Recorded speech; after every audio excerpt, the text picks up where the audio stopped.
آیا ہے۔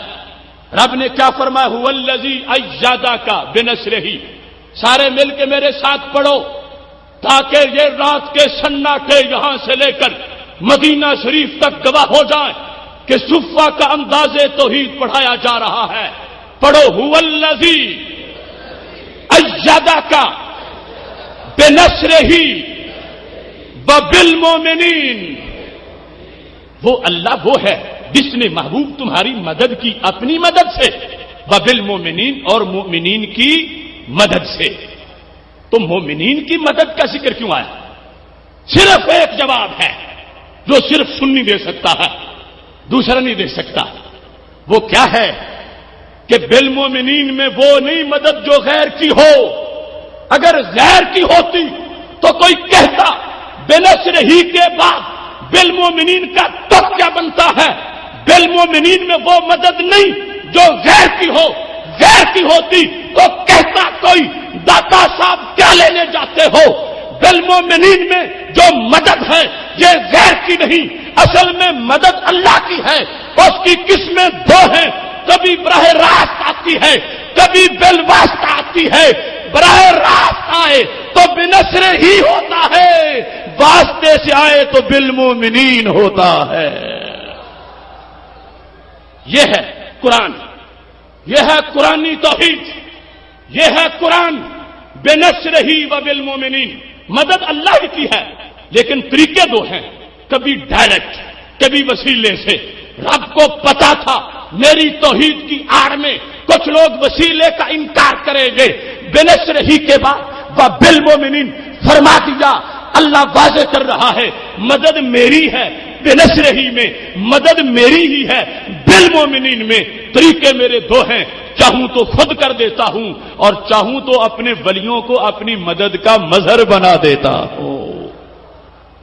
محتشم سامعین حضرات، اب جو ہم نے معیار الوہیت بیان کیا، ان لوگوں نے اپنے مقتدیوں کے کوسنے پر، چونکہ ہر جگہ ان کا توا لگا، توحید توحید کی باتیں کرتے تھے، وہ تم سے اشرف آصف جلالی چھین کے لے گیا موضوع توحید کا، اپنے لیے کچھ کرو واپس لاؤ۔ تو انہوں نے چھوٹی چھوٹی سیمیناریاں مختلف جگہ پہ کی، سیمینار برائے نار وہ کرتے رہے لیکن بنا پھر بھی کچھ نہیں ہے۔ اب ان کی طرف سے جواب کیا آتا ہے؟ میں حیران ہوں، بد عقیدگی سے عقل بھی ماری جاتی ہے، سمجھ بھی نہیں رہتی، او کا ترجمہ بھی نہیں آتا۔ ہم نے کہا تھا الاشراک و اثبات الشریک فی الالوہیت بمعنی وجوب الوجود او بمعنی استحقاق العبادہ۔ شرک کیا ہوتا ہے؟ الوہیت میں کسی کو شریک ماننا۔ الوہیت دو چیزیں ہیں، ایک ہے واجب الوجود ہونا اور دوسرا ہے مستحق کے عبادت ہونا۔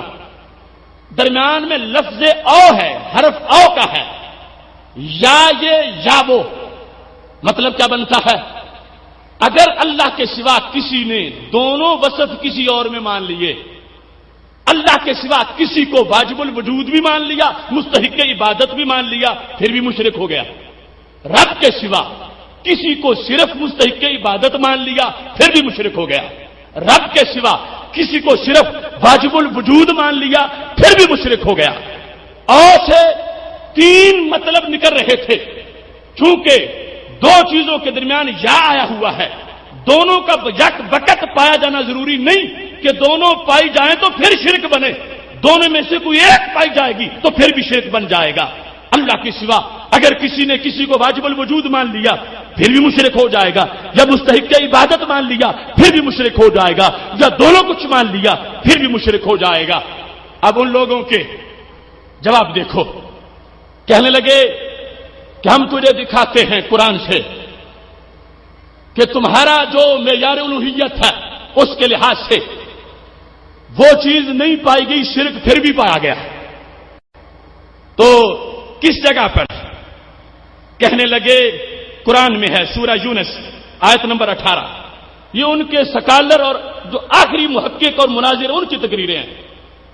وَيَقُولُونَ هَؤُلَاءِ شُفَعَاؤُنَا عِندَ اللَّهِ، کہ یہ ہمارے اللہ کے نزدیک شفیع ہیں، تو کہنے لگے وہ بھی بتوں کو شفیع مانتے تھے، سفارشی مانتے تھے، تم بھی سفارشی مانتے ہو۔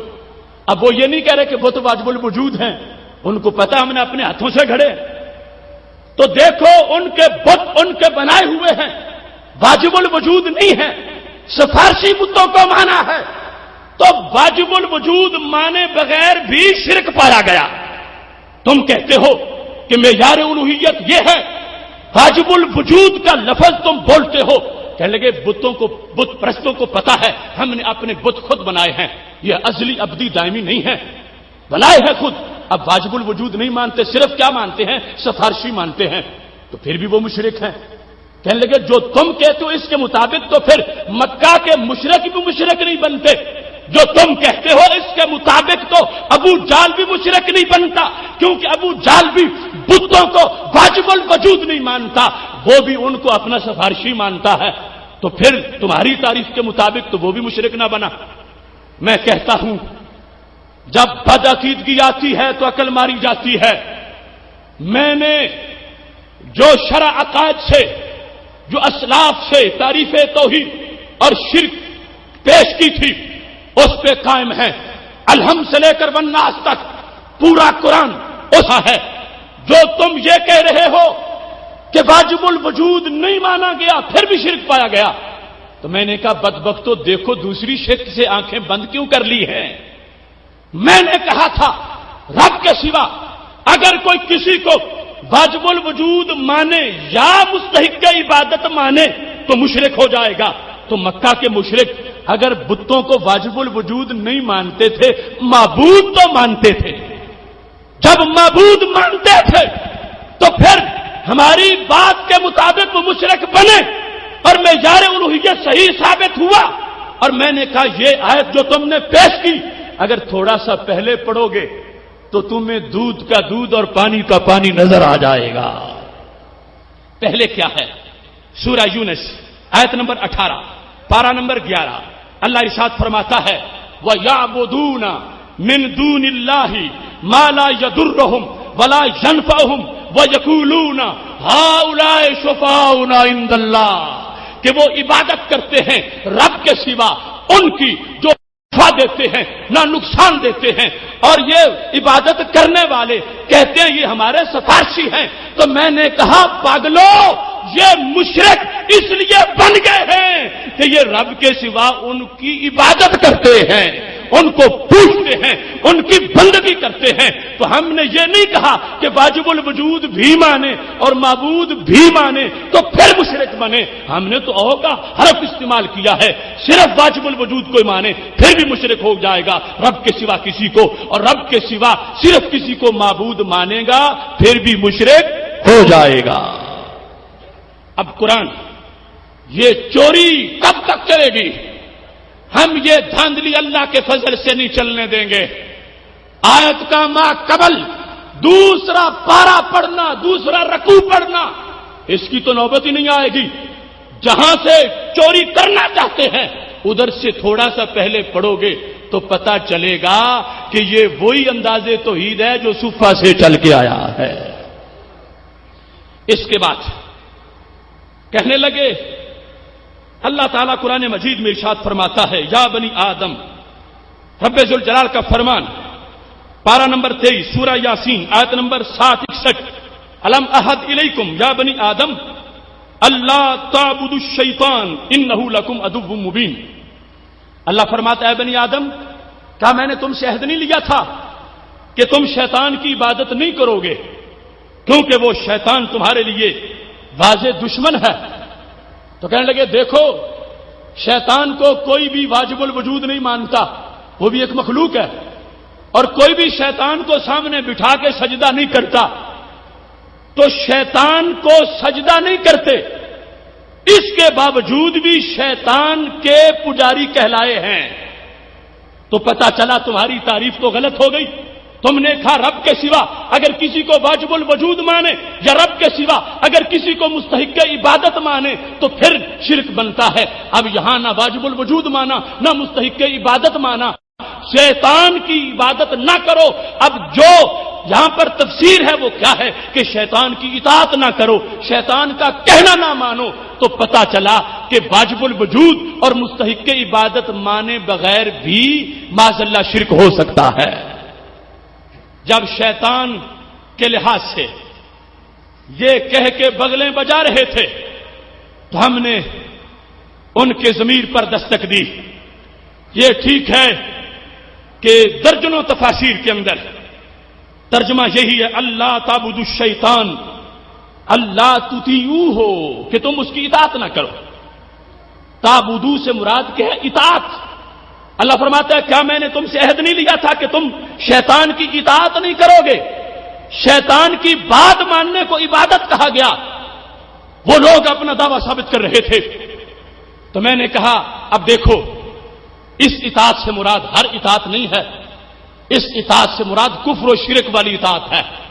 شیطان کے کہنے پر بت کو سجدہ کرنا، شیطان کے کہنے پر بت کے آگے جھک جانا، شیطان کے کہنے پر رب کے سوا کسی کو معبود بنا لینا، چونکہ شیطان نے یہ سبق سکھایا تھا، شیطان نے پڑھایا تھا کہ رب کے سوا کسی اور کو معبود بنا لو، تو رب ذوالجلال نے اسی کی طرف چونکہ وہ سبب بنا ہے تو مسبب کی نسبت کر دی ہے۔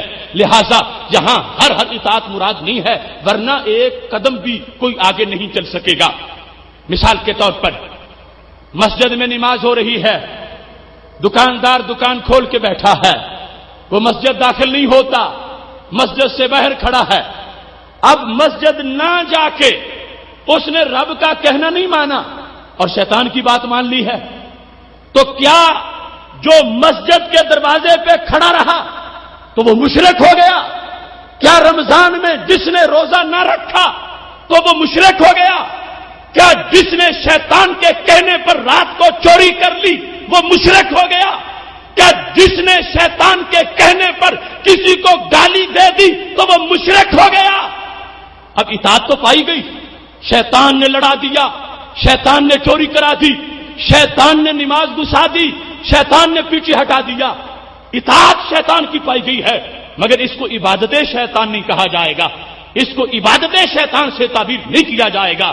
تو پتہ کیا چلا، یہ جو لفظ عبادت بولا گیا ہے یہ شیطان کی وہ اطاعت ہے جس کی وجہ سے ایک بندہ شیطان کے کہنے پر بت پرست بن جاتا ہے، صنم کو سجدے کرتا ہے۔ تو پتہ چلا جو ہم نے کہا تھا بات وہی نکلی کہ یہ مشرک کیوں بنا، یہ کافر کیوں بنا؟ اس واسطے کہ اس نے رب کے سوا شیطان کے کہنے پر کسی کو معبود بنا لیا ہے، تو معبود بنانے کی وجہ سے یہ کافر و مشرک بن گیا ہے۔ ہماری تعریف سچی ہے، میرے رب کے سوا کوئی واجب الوجود نہیں، میرے رب کے سوا کوئی مستحق عبادت نہیں۔ شیطان کا پجاری مشرک اس لیے کہلایا ہے کہ اس نے شیطان کے کہنے پر بت کو معاذ اللہ اپنا خدا تسلیم کر لیا ہے۔ یہاں اس چیز پر دیکھ لو تفسیر ابن کثیر میں کیا لکھا ہے۔ ہماری بات نہیں مانتے تو اپنے بڑے کی بات مان لیں۔ وہ کہتا ہے ھذا تفریع من اللہ تعالی للکافرات من بنی آدم الم احد الیکم کا خطاب ابن کثیر کہتا ہے یہ مسلمانوں کو نہیں ہے، یہ بات ہی کافروں کی ہے۔ اللہ کافروں سے کہے گا، کافروں سے یہ خطاب ہے، ان سے یہ کہے گا جو کافر ہیں پہلے ہی اور شیطان کی مزید باتیں مان رہے ہیں، ان کے لیے ہے الذین اطاعوا الشیطان۔ اور پھر بیضاوی میں وضاحت کر دی گئی جعلھا عبادت الشیطان لانہ الامر بھا والمزین لھا۔ بت کی بندگی شیطان کی بندگی کیوں بن گئی؟ بت پرستی کو اللہ نے شیطان کی بندگی کیوں کہا؟ امام بیضاوی کہتے ہیں اس لیے کہا کہ شیطان نے ہی حکم دیا تھا بندے کو کہ تو بت پرستی کر، شیطان نے ہی اس کو مزین کیا تھا، شیطان ہی رستہ دکھانے والا تھا۔ اس بنیاد پر واضح کر دیا گیا اصل عبادت کی وجہ سے وہ مشرک بنے ہیں، چونکہ شیطان حکم دے کے رنگ چڑھا کے مزین بنا کے معاذ اللہ لوگوں کو بتوں کے سجدوں کی طرف مائل کرتا ہے۔ ایسے ہی تفسیر کبیر کے اندر 13ویں جلد صفحہ نمبر 97 پر اس بات کو بڑا تفصیل سے بیان کیا گیا۔ امام رازی کہتے ہیں کہ یہاں پر